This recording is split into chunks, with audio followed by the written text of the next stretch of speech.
But we're at the border with Croatia near Zagreb. We're about 20 kilometers outside Zagreb. And that was it. We're leaving here and going to Montenegro.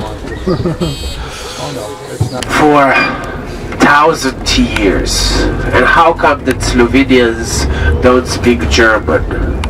I sometimes I joke that we were too stupid to learn German.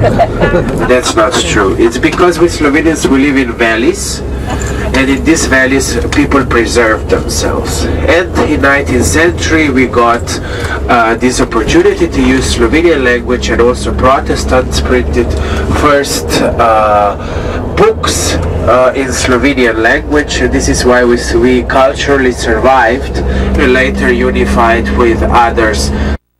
They moved over here in 7th century, and they already called themselves Hrvati. We don't know actually where this name comes from. Okay, that's the answer. But we know that actually they were Slavic. They speak Slavic language. I can understand Croatian. It's similar to Slovenian, but very similar to Serb. So before that, in Yugoslavia, there was Serbo-Croatian. And then when these countries disintegrated, there also new languages appeared. Croatian, Bosniak, spoken in Bosnia, and in Serbian. But they are basically like, I don't know, that suddenly Alabama would decide to see the way from the United States, and people would others they didn't learn Slovenian. So in former Yugoslavia we had 25 different languages. But actually this, let us say, language of the languages was Serbo-Croat. In Slovenia has always been Slovenian language as official language. So Croatians, they are very proud of their history. We're going to learn it. They had their own kings, the Trpimirović family, and in 11th century they became part of Hungarian Empire, or they call it a friendship between Croats and Hungarians. So in Croatia there was a big Hungarian influence. Also the east, Slovenia to the north, across the sea borders to Italy, Bosnia and Herzegovina in the south, and Montenegro and Serbia. Croatia was in a relatively long conflict since 1991 until 1995.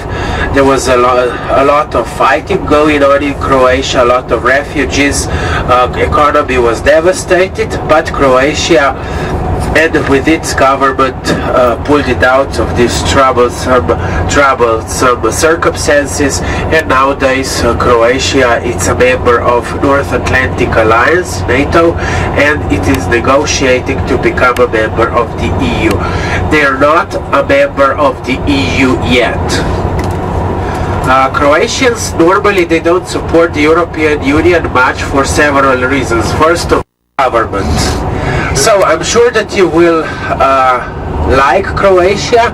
So we are going to start our journey throughout Croatia in Zagreb, which is the capital of Croatia, where the government is, where the president is.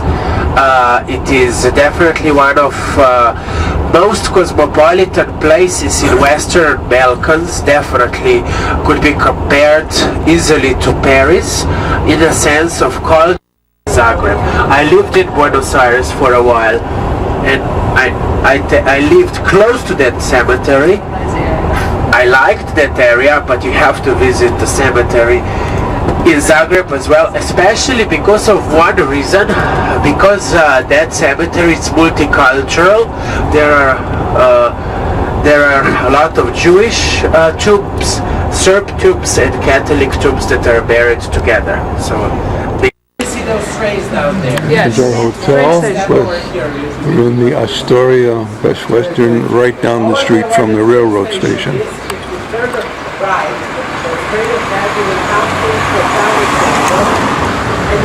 Croatia.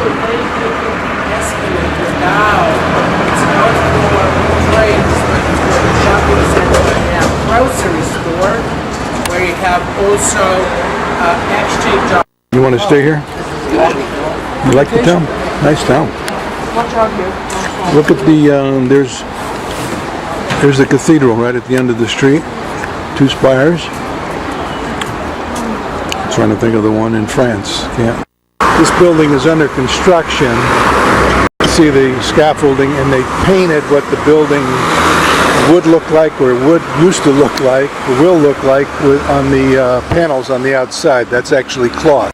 Big center with a bigger grocery store, and if you go in this direction, you come to the street where you will find ATM machines, and you will come also to the city center, to this gentleman on a horse, which represents the center, gentleman on the horse. You can see trolleys over here, so you can orientate yourself now. Sort of, yeah. Railway station, where that big shopping center is, down the escalator. 2 blocks over. In this direction you go to the center of the city, and on this street, on these buildings that you see them over there, you will find at least. Well, here we are in downtown Zagreb, 5th floor of our Astoria hotel, 4-star hotel. Guy is putting tiles on a new section of the roof here, and some of his other comrades are totally rebuilding the roof at that section from the inside out, putting new boards in, beams and cross beams, and those are the stringers, I guess, that they attach the tiles that look like ceramic tiles on the top. Not sure if these are wooden tiles on the bottom or not, because they were using wooden tiles elsewhere. I think these are wood. This is where the stage was last night for an election party for one of the candidates, one of the young moderates who put on a rock and roll show with 6 stars and TV cameras, and this very scenic setting of the main square with the famous horse statue of Zagreb in Croatia, his curved sword and curving helmet.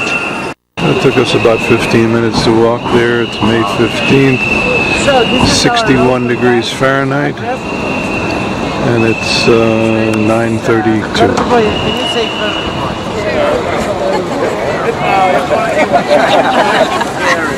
So I think it's his word. Story about Jelačić, the name that gave the name to the square. Let's get over here. Jelačić was our famous Ban, B-A-N. Ban is the title, viceroy. And he was involved in some fights against Hungarians in the 19th century. And he was a big hero for us. Why? Because he won those battles against Hungarians. So we were not very good neighbors at that time. Their high school graduation today. They all go to the lake.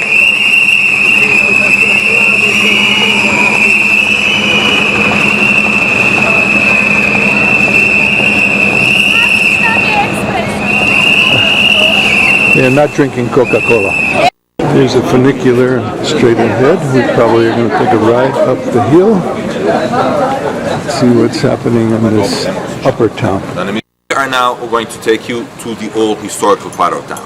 So, Donji Grad neighborhood, Donji Grad or lower town, late 19th, beginning of 20th century, but Zagreb is much older than the 19th century. Zagreb is actually more than 900-year-old town. Where is the oldest part of the town? It's the area around Cathedral.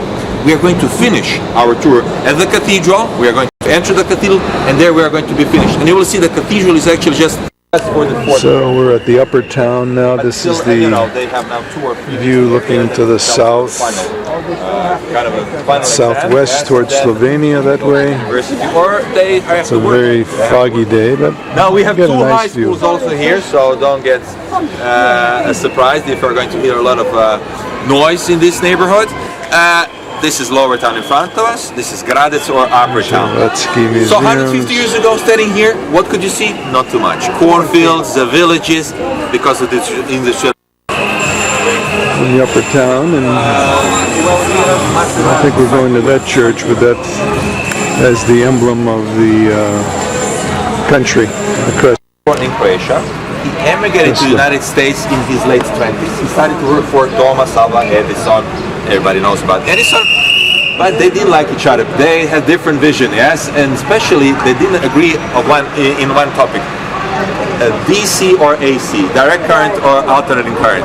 And we know who was right, yes, Tesla. And He was the especially AC guy. when he... Here's an Easter egg in front of St. Mark's Church in St. Mark's Square. 1841 is on the clock tower. Go ahead, it's a movie camera, no problem. You can pose next to the egg. Yeah. Anyway, but now these elections are not for the parliament, for the city hall, actually for the city council that we have on Sunday. Yeah, all over Croatia. Yes, in Split, Dubrovnik. So parliament building, traditional parliament goes back to the 13th century. Record board, which is today symbol of a country. In 19th century was a symbol of a region around Zagreb. So it was kind of a regional polaris, a region around Zagreb. Leopard heads, lions, leopards. Right hand side, 3 heads. Yes. Symbol of Dalmatia, area where you go in a couple of days, down to the south, maybe the most beautiful part of Croatia. Lower part is a symbol of another region called Slavonia. There is something really interesting. I will tell you a story here. That's the only remaining gate from the old wall around the city. To see maybe something survived. And they were surprised, because suddenly people realized that in the ashes there is something that survived the fire. It is a painting of a Blessed Virgin Mary with little Jesus. Nothing happened to the painting, but painting was on canvas, wooden frame. It must be. Kids are going crazy here, high school kids.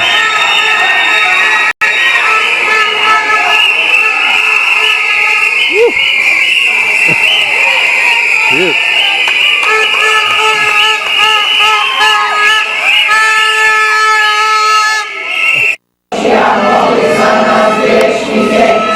Virgin Mary, not focusing too much glare, but this is the messages here. Like a forest fire in there, look at that. And messages to the Virgin Mary. Thank you, Virgin Mary. Of Allah means thank you for saving my family. Bosnian side, yes, yeah. That's maybe the most famous one. This is, most people don't know about this, so usually pilgrims are from... This is the Promenade Street, pedestrian only, see and be seen kind of environment here. I've got another 30 seconds left on this disc. I think I'll just run it out here. Fulke was taking a movie. This was the Bloody Bridge Street that she's standing on. Bloody Bridge between the Royal City and the Bishop City, and that was a bridge going over a brook that separated the two cities, and they fought there. So Fulke is looking to pick a fight on the Bloody Bridge.